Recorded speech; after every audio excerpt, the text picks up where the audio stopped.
Have you ever been humiliated by someone who was supposed to protect you? Not by a stranger, not by an enemy, but by your own child. The one person you carried inside your body, the one you thought would always see you as unbreakable. I stood in the visiting room of a federal prison in Ohio, behind a scratched plexiglass barrier, watching my 14-year-old daughter look at me like I was something rotting on the side of the road. She didn't say anything at first, she just stared, and then she said it. So quietly the guard almost didn't hear. I told my friends you were dead. That moment didn't break me, it erased me. Because when your own child decides you're not worth the shame, you stop being a mother. You stop being anything, but that was only the beginning. Before I tell you why that moment changed everything, let me take you back. Back to when I still believed I could control my life. Back to when I thought being a good mother meant keeping the lights on, food in the fridge, and secrets buried so deep no one would ever find them.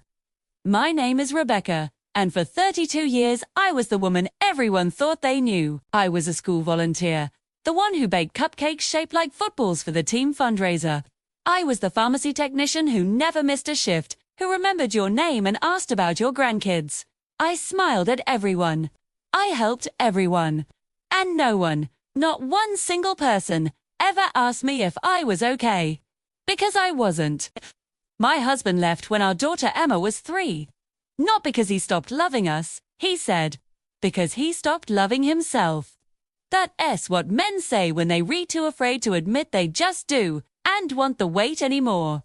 He sent $200 a month, when he remembered. I sent it back once, with a note that said, "We're fine." I never heard from him again. So I worked 2 jobs.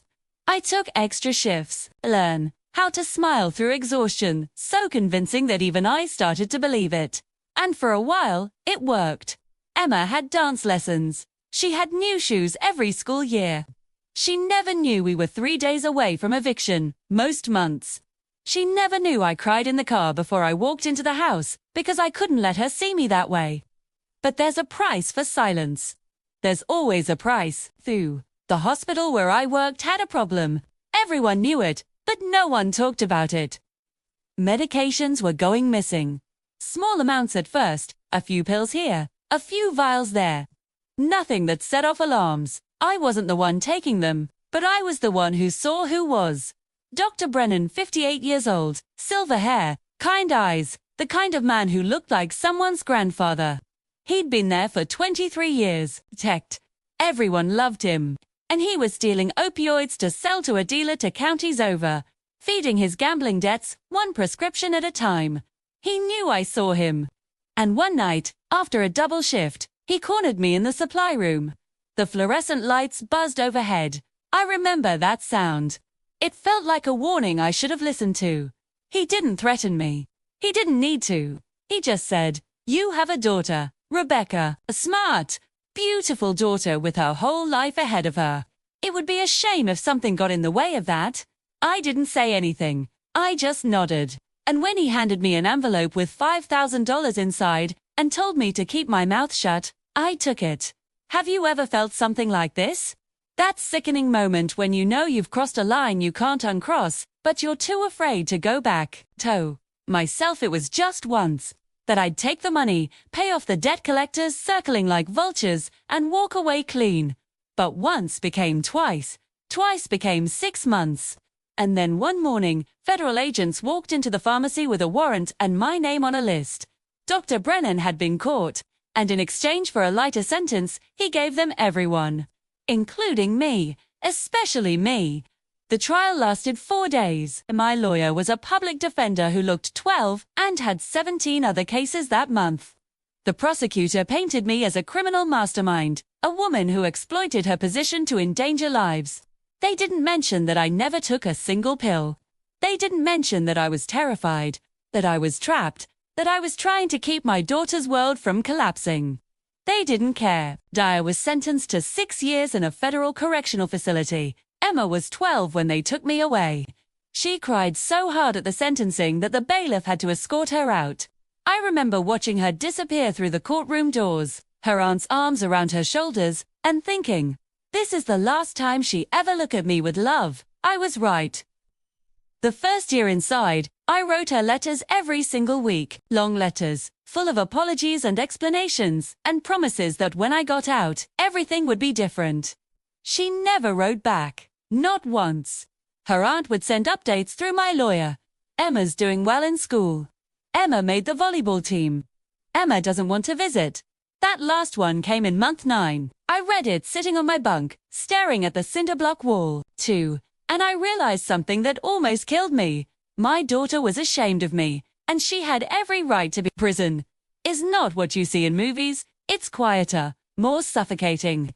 It smells like industrial soap and boiled vegetables and something else you can't name. Something that gets into your hair and your skin and never washes out. The women inside aren't monsters. Most of them are just like me, tired mothers who made bad choices or trusted the wrong people or couldn't see another way out. We didn't talk about our crimes. We talked about our kids. We traded stories about first steps and school plays and the way they smelled when they were babies. That perfect powdery sweetness you can never get back. And then we'd go silent because remembering made it worse.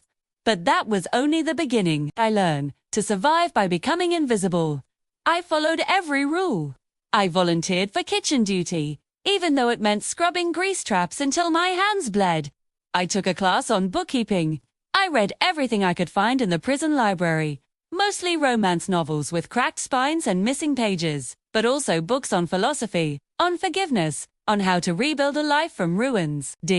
I didn't know if Emma would ever forgive me, but I knew I had to become someone worth forgiving, even if she never saw it. And then, 2 years into my sentence, she came. I didn't know she was coming. Her aunt didn't tell me. I was called to the visiting room on a Saturday morning, and when I walked in, there she was. 14 years old, taller than I remembered. Her hair was different, cut short in a way that made her look older, harder. She sat with her arms crossed, staring at the floor. I sat down across from her, my hands shaking, and I tried to smile. She didn't smile back. She just looked at me with those cold, flat eyes and said, "I told my friends you were dead." I wanted to die right there. I wanted to vanish into the air, to stop existing entirely, because the pain in that moment was worse than anything I'd felt in my life.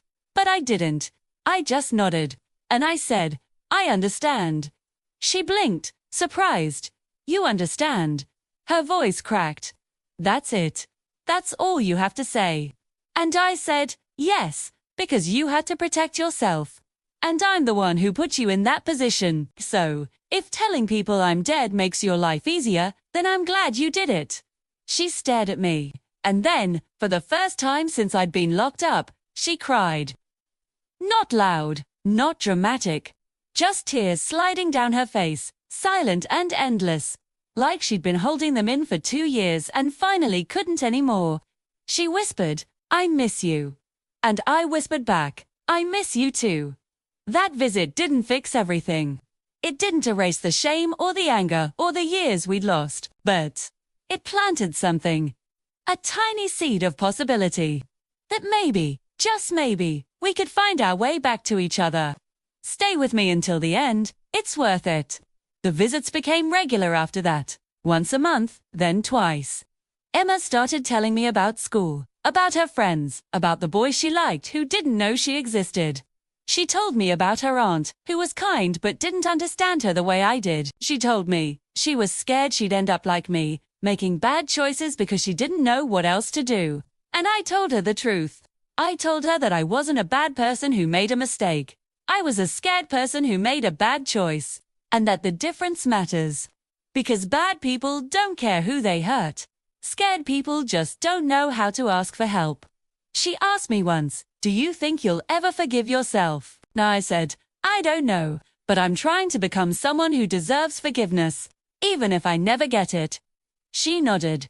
And then she said something that broke me in the best possible way. She said, "I think you already are."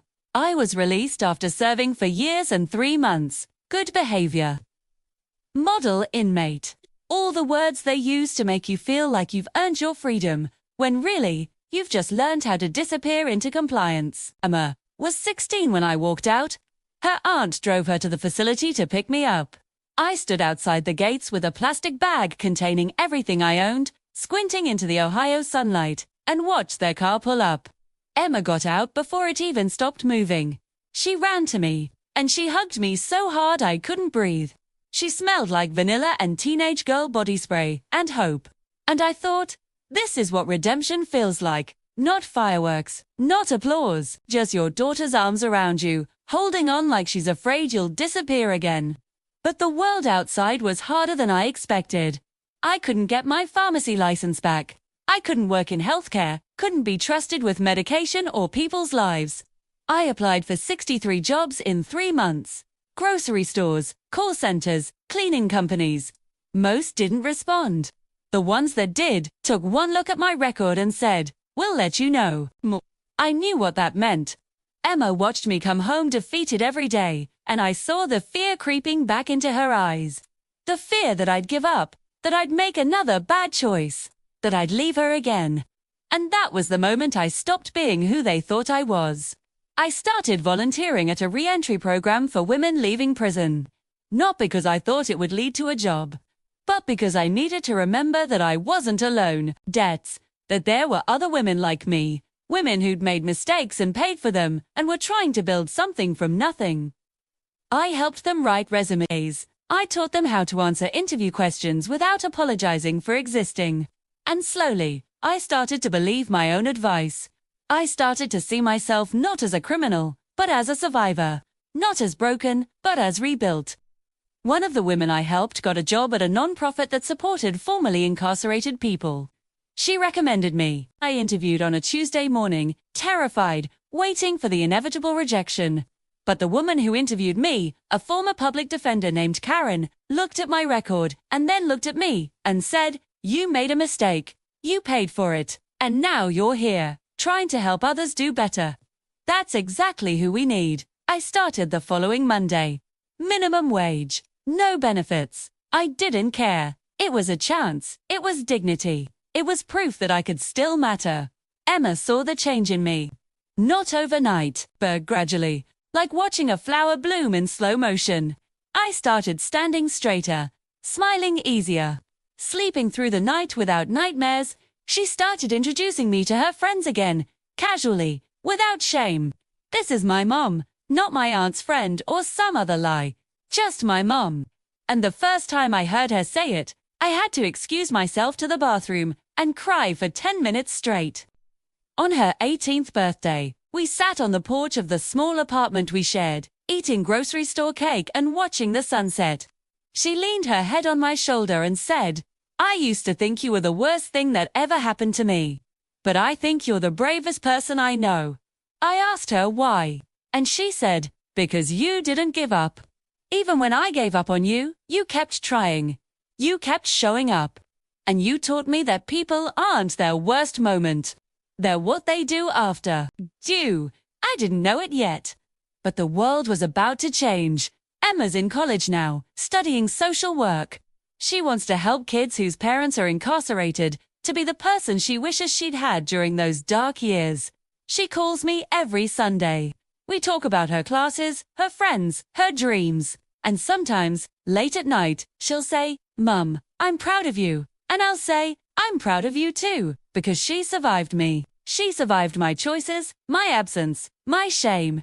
And she chose to see me as human again, not perfect, not faultless, just human. I still carry the weight of what I did. I don't pretend it didn't happen. I don't make excuses. But I've learned that redemption isn't about erasing the past, it's about deciding what you do with it. I was a mother behind bars, invisible and forgotten and drowning in shame. But I became a mother who stood back up, who earned her daughter's respect, not by demanding it, but by showing her what resilience looks like. What honesty looks like. What love looks like, even when it's messy and broken and imperfect.